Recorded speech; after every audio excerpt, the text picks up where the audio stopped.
Aujourd'hui, on va parler des 5 erreurs qui t'empêchent de vraiment vivre de ta passion, de la vidéo en tant que vidéaste freelance. On va commencer tout de suite par la première. Cette vidéo, elle est vraiment destinée aux débutants complets, voire même en fait à tous ceux qui n'arrivent pas à vivre de leur passion, à vendre des prestations et vendre des prestations chères, hein, parce que 200, 300 euros par prestation, par devis, c'est que dalle finalement. Donc c'est un petit peu chiant quand tu vois d'autres vidéastes signer des devis à 2000, 3000, 4000 euros, voire même plus évidemment. C'est difficile, on ne sait pas comment faire, on ne sait pas comment s'améliorer, mais en tout cas c'est très bien, tu es tombé sur cette vidéo et tu vas apprendre au moins 5 trucs dans cette vidéo là.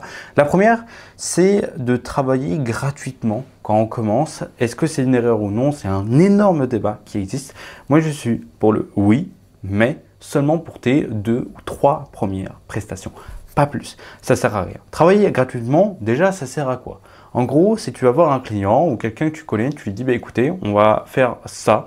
Moi, je suis débutant, je ne sais pas trop le faire, mais je vous propose de le faire complètement gratuitement. Pourquoi? Parce que moi, ça va me permettre d'avoir un portfolio, ça va te permettre de m'améliorer, de tester en conditions réelles avec des vrais clients, avec des vraies demandes, des vraies problématiques.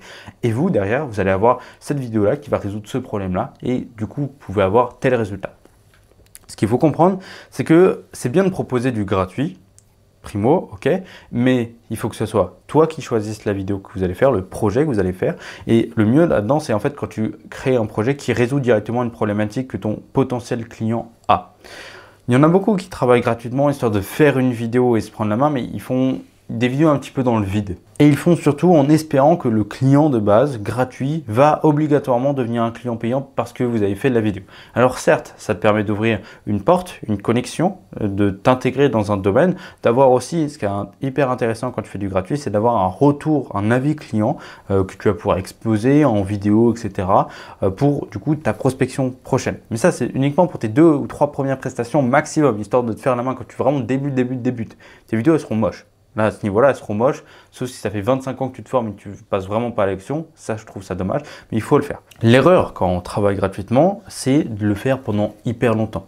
De ne pas se professionnaliser, de travailler gratuitement un petit peu dans le vide, de ne pas résoudre des vraies problématiques que tu vas derrière pouvoir faire payer. Ça, c'est la première erreur.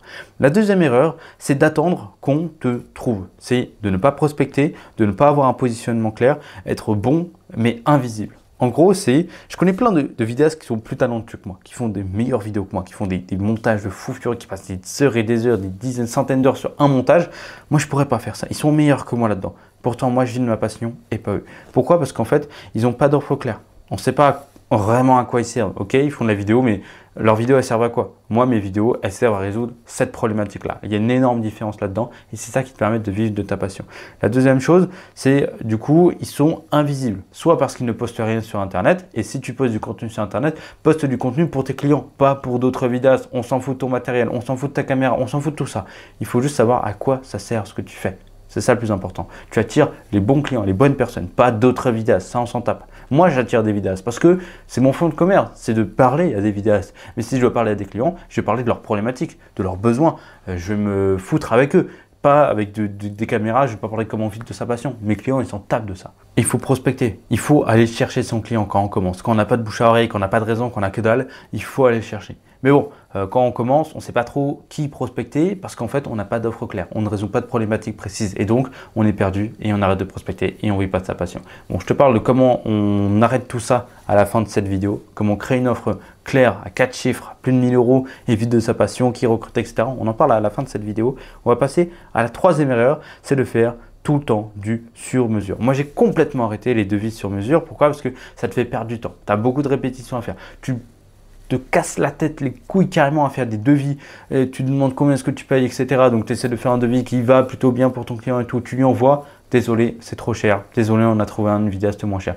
C'est hyper chiant de faire ça. Ça te fait perdre un maximum de temps. Tu n'as aucun process, tu es incapable de scaler ton activité, tu es incapable d'aller plus loin finalement. Pourquoi? Parce qu'en fait, tu n'as pas d'offre précise. Tu fais du sur-mesure et ça, c'est vraiment des conneries. J'en ai déjà fait beaucoup de vidéos sur cette chaîne-là et je vais continuer d'en faire parce que c'est quasiment l'avenir de la vidéo, de faire des offres, des packaging et c'est ça qui permet de vivre véritablement de sa passion. La quatrième erreur, c'est de ne pas parler d'argent. C'est la peur de donner son prix, toujours baisser son prix quand on négocie, etc. Et ça va te permettre d'attirer les clients les plus compliqués. Ceux qui négocient pour 50 balles, ceux qui négocient pour telle vidéo, pour m'acheter un produit. C'est trop chiant ça. En fait, quand tu annonces un prix, là on parle de devis sur mesure, il faut que tu l'annonces sans rigoler, en étant fier de toi. Tu sais la valeur que tu apportes. Si tu ne résous aucune problématique, tu fais un devis pour un devis, là tu vas vraiment avoir du mal. Si par contre, tu as des clients qui veulent baisser les prix absolument parce que voilà, le budget c'est serré, etc. Enfin bref, je sais pas quelle excuse ils peuvent te sortir. Tu dis ok, mais par contre, on baisse la valeur de la prestation. Ou tu me donnes quelque chose en échange. Par exemple, si tu travailles pour une compagnie qui fait des vols d'hélicoptères pour les touristes et tout, tu leur fais un devis à 20 000 balles et te dis c'est trop cher, allez, on va descendre à 18 000, etc. Est-ce que tu peux le faire? Tu dis ok. Par contre, soit la vidéo, on fait une vidéo moins bien, soit par exemple, vous m'offrez un vol en hélicoptère pour moi, ma copine, etc. Tu négocies des trucs comme ça.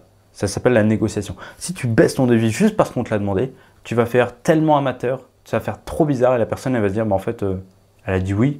Ça veut dire qu'elle m'a arnaqué, ça veut dire qu'elle peut se le permettre, ça veut dire qu'en fait, elle se fout de ma gueule. Et donc, la confiance, elle est niquée. Le professionnalisme que tu ressors, il est complètement niqué. Donc, il ne faut pas baisser ton devis, ton prix, juste parce qu'on te le demande. Ça, c'est vraiment des conneries. Et la dernière chose, les dernières erreurs que la plupart des vidéastes débutants font, c'est de penser comme un créatif et pas comme un pro.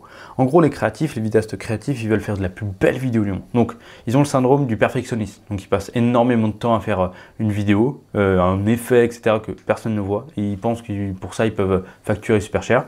C'est une erreur, évidemment. La deuxième chose, c'est que, en fait, ils ne cherchent pas à résoudre véritablement. Alors, peut-être que leur style permet de résoudre le problème, mais la plupart du temps, ils font des vidéos stylées, mais qui ne résout absolument pas le problème de son client. Et donc, bah, derrière, le client n'est pas content, il ne peut pas faire d'avis, et surtout, en fait, il ne garde pas ce client. Il est obligé de refaire la même erreur avec un nouveau client à chaque fois. Alors que quand tu fais une vidéo simple, basique, normale, on va dire belle, mais sans plus, tu vois, ce sont des effets de fou furieux, qui résout un problème, qui résout le problème de ton client, bah, ton client il va être content, et donc qui il va engager la prochaine fois qu'il aura un besoin vidéo? Toi. Et donc là, tu peux vivre de ta passion. L'autre méthode pour vivre de sa passion, c'est de créer des offres à plus de 1 000 euros. Pourquoi? Parce que quand tu vends une vidéo à plus de 1 000 euros, 2 000, 3 000, 4 000 euros, bah déjà, ça renfloue énormément tes caisses. Et quand tu crées une offre, un pack, tu n'as plus à faire du devis sur mesure. Voilà, ça c'est la prestation, le pack. Il comprend tant de vidéos, tant de machins, hyper cadré. Le processus, il est hyper clair. Toi, tu n'as plus besoin de te répéter, de te présenter, de négocier, etc. Tu dis, ça vaut 2 000 balles. Vous avez ça, ça résout tel problème. Est-ce que vous êtes chaud ou non? Une fois que tu as ça, la personne, si c'est exactement la problématique que tu vises et ton client a exactement cette problématique-là, il va dire oui à quasiment tous les coups. Et je te montre dans une vidéo qui est complètement gratuite dans la description, comment on crée cette offre-là à 4 chiffres, comment on structure cette offre-là sans réseau, les techniques que j'ai pour attirer les clients, pour aller prospecter ces clients, comment trouver cette problématique que tu vas résoudre et les stratégies que j'utilise et les systèmes pour vendre et présenter mon offre avec toute la prospection. Tout est dans la description, là, le premier lien. Tu as toutes ces explications là dans une grosse vidéo complète. On se retrouve tout de suite de l'autre côté pour que tu puisses bâtir ton pack et ton offre en fait à 4 chiffres. Et puis voilà, je te fais de gros bisous et à très vite.